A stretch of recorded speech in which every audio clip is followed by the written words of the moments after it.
Bismillahirrahmanirrahim. Assalamualaikum warahmatullahi wabarakatuh.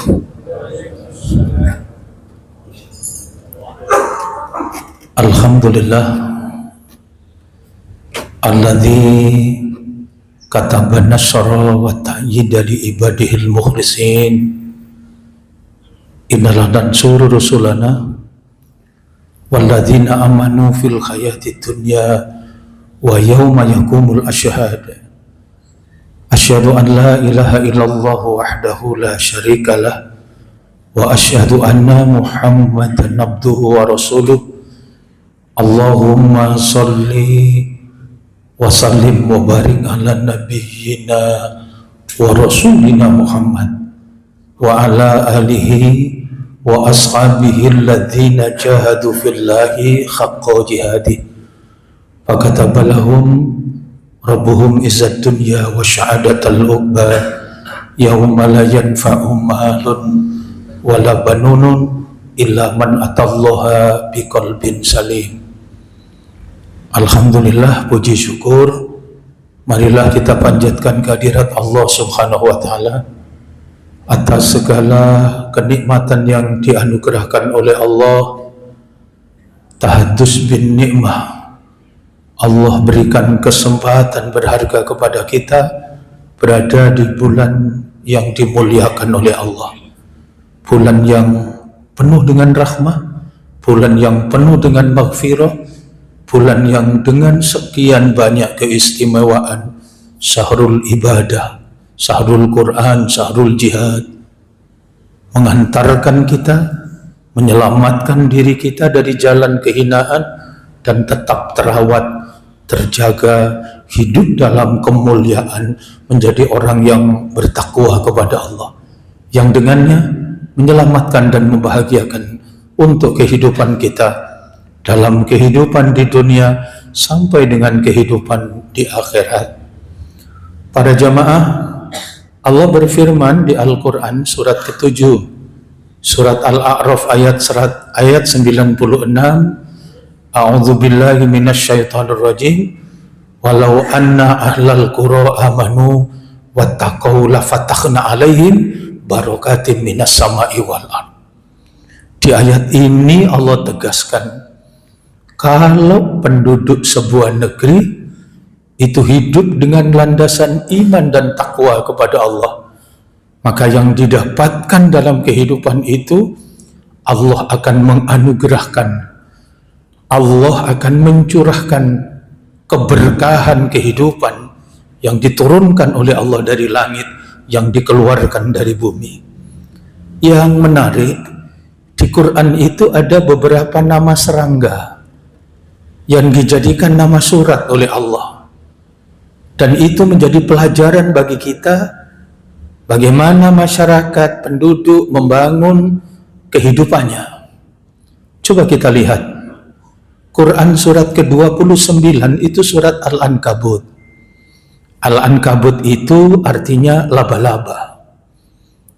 Dan dalam kehidupan masyarakat laba-laba itu ternyata tergambar dari apa yang mercusuar nampak dari luar indah, rumah yang dibangun rapi, tetapi Al-Quran mengingatkan seburuk-buruknya rumah, serapuh-rapuhnya rumah adalah rumah laba-laba. Kenapa? Sebab di rumah itu penghuninya tidak dijamin keamanan, kenyamanan.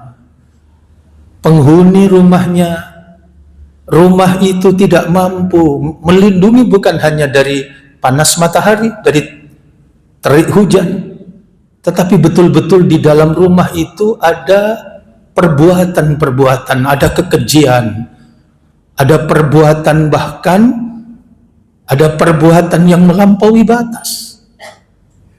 Apa contoh sederhananya? Laba-laba jantan itu kalau pulang ke rumahnya kemudian ketemu dengan laba-laba betina, mereka kemudian bersenang-senang, mereka kemudian melepaskan syahwatnya. Ternyata sejurus kemudian Setelah peristiwa itu terjadi, maka kemudian laba-laba jantan itu kemudian akan dimangsa oleh laba-laba betina. Tidak hanya sekedar itu, tapi anak-anak mereka juga dimangsa oleh induknya. Rumah yang sangat mengerikan. Ada yang kedua, di Al-Quran surat ke-27. Surat ke-27 itu surat An-Naml. Lagi-lagi itu nama serangga dijadikan nama surat oleh Allah. An-Naml itu artinya semut. Dan di kehidupan semut, yang kita bisa lihat etos kerjanya sedemikian luar biasa, tetapi di balik itu ada kerakusan dan keserakahan yang melampaui batas, sehingga semut yang kecil itu bisa memanggul makanan yang bobotnya bisa puluhan kali dari berat tubuhnya. Dan yang menarik, semut itu ternyata diberi kesempatan umur oleh Allah tidak lebih dari 1 tahun. Tetapi persediaan makan yang dibawa ke sarangnya itu untuk persediaan berpuluh-puluh tahun. Semut tidak pedulikan lagi betapa ruang-ruang di dalam sarangnya itu sudah penuh. Di sudut-sudutnya itu tergambar. Panjenengan bisa pirsani di Quran surat ke-27 ayat 18. Ketika dalam sebuah perjalanan menggelar pasukan besar, Nabi Sulaiman ketemu dengan sarang semut. Hatta idza atau ala wadi namli, sampai di lembah semut. Qalat namlatun, berkata seekor semut betina. Apa yang dikatakan? Ya ayuhan namlut kulu masakinakum, saudaraku bangsa semut, masuk kalian ke dalam rumah-rumah kamu, cepat. Silakan kalian berlindung, masuk kalian ke dalam rumah-rumah kalian. La yahtimannakum Sulaiman, supaya tidak terinjak-injak oleh Nabi Sulaiman wa junuduhu, dan tentara-tentaranya. Fahum la yas'urun, sebab mereka tidak menyadari.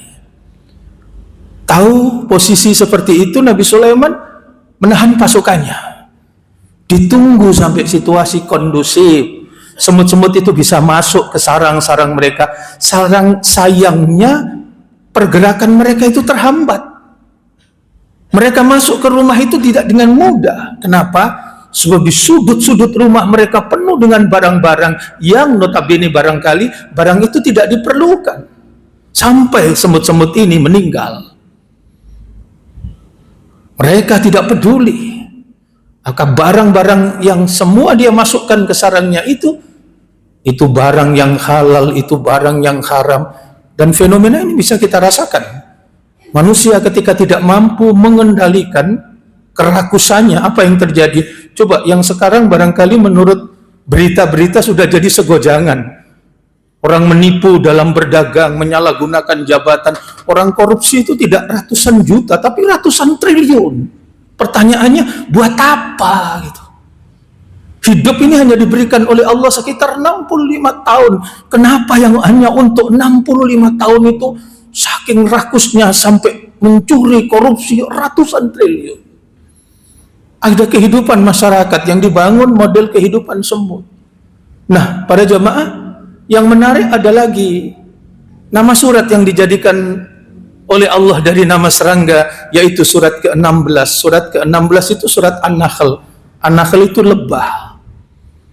Dan lebah itu rumahnya yang disusun dari persegi 6 itu betul-betul menjadi cerminan bagaimana dia membangun kehidupan berdasarkan ilham dan petunjuk dari Allah.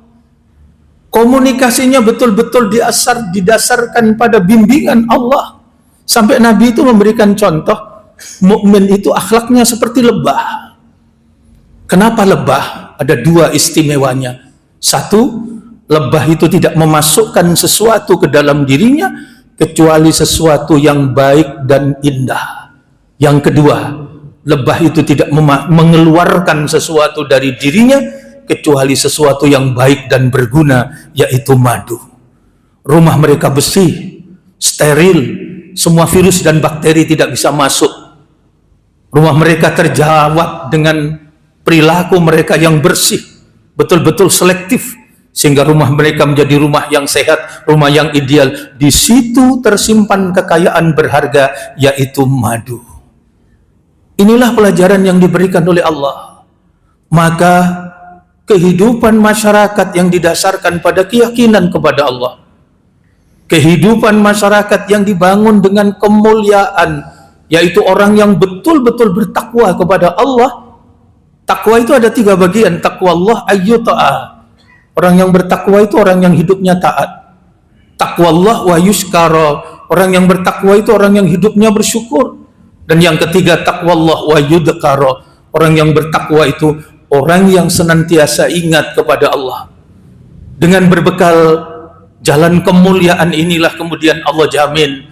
Apa jaminan yang diberikan oleh Allah tadi di surat Al-A'raf ayat 96? Allah tunjukkan keberkahan kehidupan akan dihadirkan oleh Allah dalam hidup dan kehidupan kita. Ramadan betul-betul Allah mendidik dan mengajarkan kepada kita supaya kita selamat dari jalan kehinaan dan tetap merawat, menjaga hidup dalam kemuliaan, menjadi orang yang bertakwa kepada Allah. Ketika kita hidup tertib, teratur, taat, bersyukur, mengikuti petunjuk yang diberikan oleh Allah, maka disitulah Allah akan hadirkan keindahan kehidupan untuk kita. Sebaliknya, ketika manusia ingkar, manusia itu durhaka, manusia itu lalai kepada Allah, memperturutkan syahwatnya dan tidak mau mengikuti petunjuk yang diberikan oleh Allah, umat-umat terdahulu sudah dijadikan ibrah untuk kita, untuk jadi pelajaran bagi kita, kemudian mereka dibinasakan oleh Allah. Panjenengan bisa pirsani di Quran surat ke-36, surat Yasin ayat 13, ayat 14, wadrib lahum masalan ashabal qaryah idja'ahal mursalun idza arsalna ilaihi musnaini fakadzabuhuma fa'azzazna bisalisim faqalu inna ilaikum mursalun. Allah memberikan perumpamaan penduduk sebuah negeri yang hidup dengan memperturutkan syahwatnya, hidup dalam kekacauan, maka oleh Allah diutus 2 orang utusan untuk mengembalikan mereka ke jalan yang benar, hidup mengikuti petunjuk yang diberikan oleh Allah. Ketika dirasa situasinya semakin berat, di ayat itu Allah tunjukkan, Allah kirim lagi 1 utusan. Para jamaah, 3 utusan untuk penduduk negeri itu, dan tidak main-main. Tapi apa yang terjadi? Penduduk negeri itu betul-betul hidup dalam kesombongan, tidak mau mengikuti petunjuk yang diberikan oleh Allah. Panjenengan bisa catat di Quran surat ke-7, surat Al-A'raf, ayatnya ayat 146, bagaimana kehidupan penduduk yang sombong. Maka dia dalam hidupnya kehilangan keberkahan, hidupnya dijauhkan dari rahmat Allah.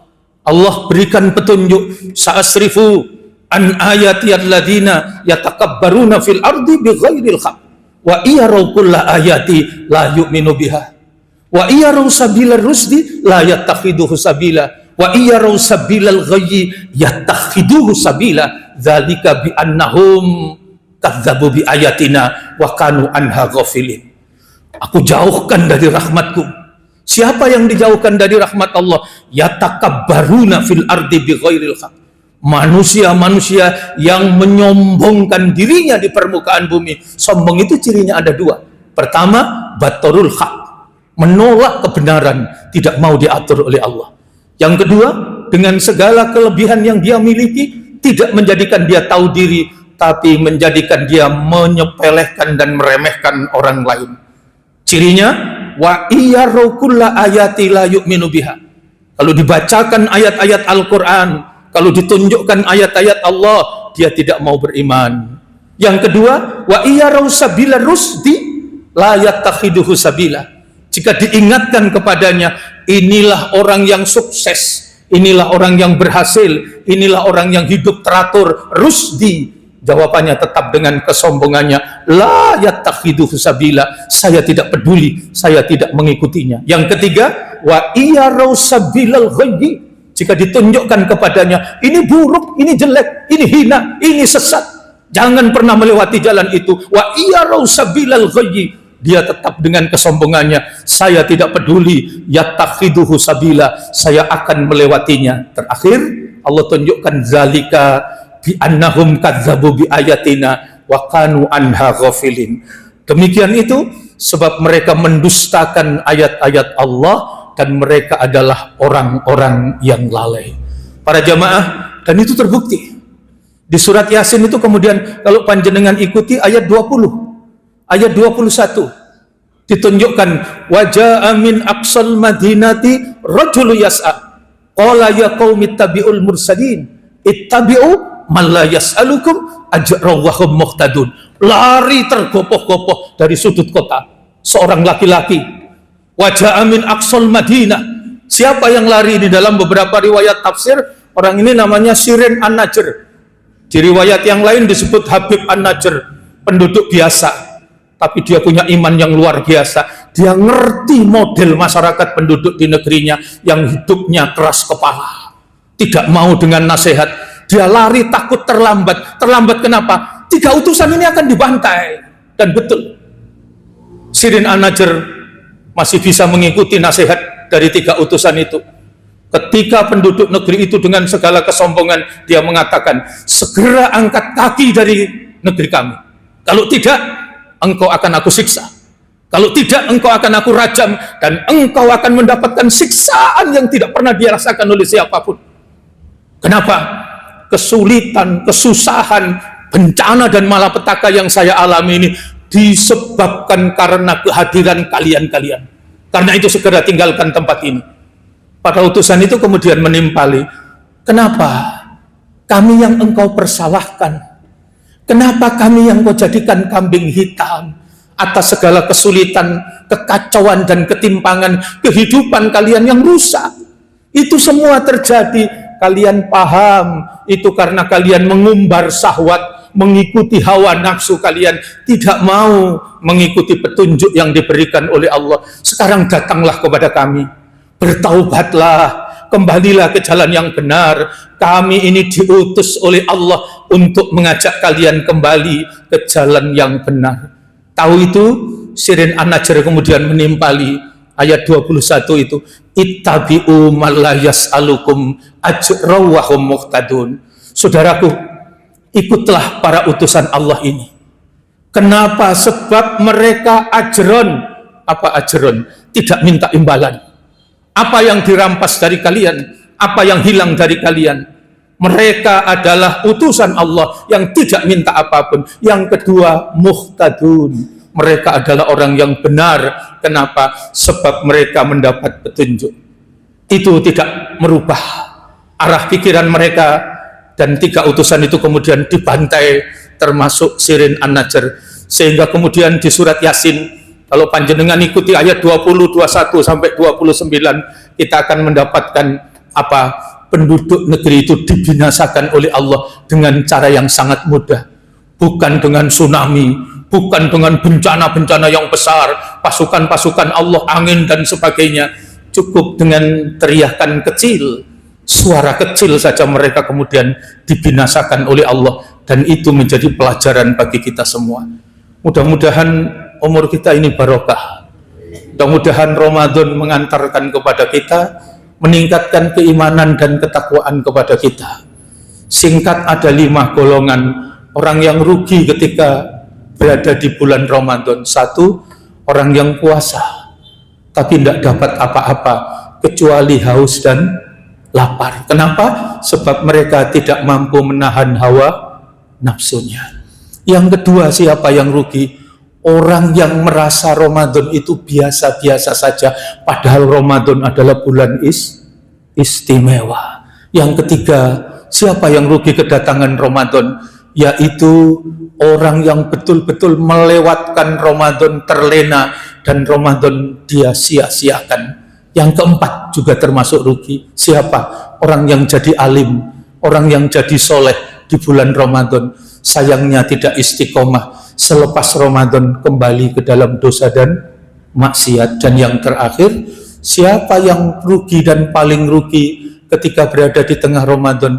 Ternyata di tengah Ramadan pun dia tidak bisa menahan diri untuk tetap melakukan dosa dan maksiat secara terus-menerus. Semoga Allah memberikan payung rahmat kepada kita semua, memberikan hikmah ilmu yang bermanfaat, menjadikan diri kita, keluarga kita, anak cucu, anak keturunan kita semua diberikan ilmu yang bermanfaat. Allah berikan kepada kita semua yang kita lakukan ini menjadi catatan amal soleh yang diridhoi oleh Allah. Kita semua dibimbing oleh Allah menjadi hamba yang ahli ibadah, ahli Al-Quran, ahli berbuat kebaikan, istiqomah di jalan kebenaran. Dan di saat-saat yang penuh dengan keberkahan ini kita mohon kepada Allah agar anak-anak keturunan kita, anak-anak cucu kita dilindungi oleh Allah, dibimbing oleh Allah, cita-cita kemuliaannya diijabah oleh Allah. Kita semua dibahagiakan dengan kebahagiaan yang sempurna, bahagia di dunia sampai dengan kehidupan di akhirat.